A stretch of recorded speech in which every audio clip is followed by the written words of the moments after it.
Assalamualaikum warahmatullahi wabarakatuh. Izin memperkenalkan diri, nama saya Sulastri dari kelas 1D AKT. Di sini saya akan menjelaskan tentang ruang lingkup bisnis. Menurut Ebert dan Griffin, bisnis merupakan kegiatan yang menghasilkan sesuatu, baik barang maupun layanan atau jasa. Barang juga merupakan usaha perdagangan dengan menjual barang atau jasa kepada konsumen, baik individu atau perusahaan untuk mendapatkan keuntungan.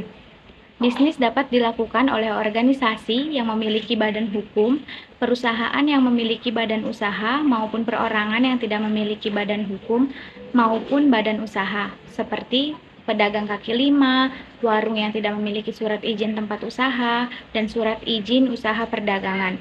Bisnis dapat dimiliki oleh pemerintah ataupun swasta. Keuntungan yang diperoleh dari bisnis yang dimiliki pemerintah digunakan untuk kemajuan negara yang bersangkutan.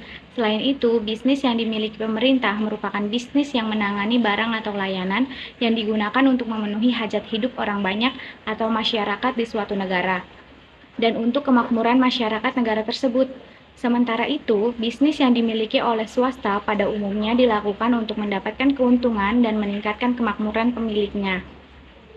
Menurut Free et al., bisnis yang berhasil dan bisnis yang sehat adalah kegiatan bisnis yang mampu mendatangkan keuntungan baik dalam jangka pendek maupun jangka panjang.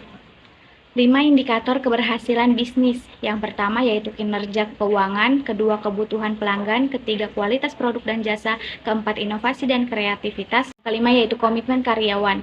Tujuan utama bisnis adalah melayani kebutuhan pelanggan dan mendapatkan keuntungan atau profit. Berbicara mengenai bisnis tidak dapat terlepas dari pembahasan mengenai sistem perekonomian. Sistem perekonomian adalah sistem yang digunakan oleh suatu negara untuk mengalokasikan sumber daya yang dimilikinya, baik kepada individu maupun organisasi di negara tersebut. Perbedaan mendasar antara sebuah sistem perekonomian dengan sistem perekonomian lainnya adalah cara sistem itu mengatur faktor produksinya. Dalam beberapa sistem, seseorang individu boleh memiliki semua faktor produksi, sementara dalam sistem lainnya, semua faktor tersebut dipegang oleh pemerintah. Sistem perekonomian merupakan suatu sistem yang mengatur kondisi perekonomian suatu negara sesuai dengan kondisi kenegaraan dari negara itu. Setiap negara memiliki sistem perekonomian yang berbeda-beda.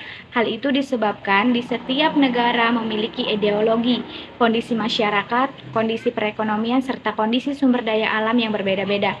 Sistem perekonomian dapat diartikan sebagai kegiatan produksi, konsumsi, dan distribusi yang bertujuan untuk memenuhi kebutuhan masyarakat. Bisnis dapat dimulai secara bebas oleh setiap individu. Keuntungan yang diperoleh oleh individu dari bisnis tersebut juga dimanfaatkan sendiri oleh individu tersebut. Hal ini disebabkan negara-negara tersebut menganut sistem perekonomian pasar bebas. Sementara itu, di negara sosialis seperti Uni Soviet, bisnis dimiliki oleh pemerintah dan tidak berorientasi pada keuntungan. Bisnis yang tidak berorientasi pada keuntungan tidak akan termotivasi untuk menghasilkan produk yang menguntungkan dan tidak termotivasi untuk memuaskan kebutuhan atau harapan pelanggan atau masyarakat. Di Indonesia, kegiatan bisnis didasarkan pada Pasal 33 UUD 1945. Dalam pasal tersebut dinyatakan bahwa kegiatan perekonomian yang memengaruhi hajat hidup orang banyak dikuasai dan dikelola oleh pemerintah atau negara, seperti perusahaan listrik negara, perusahaan daerah air minum, dan PT KAI. Sedangkan kegiatan perekonomian lainnya dapat dilakukan oleh pemerintah maupun swasta. Mungkin itu saja dari saya. Kurang lebihnya mohon maaf. Wassalamualaikum warahmatullahi wabarakatuh.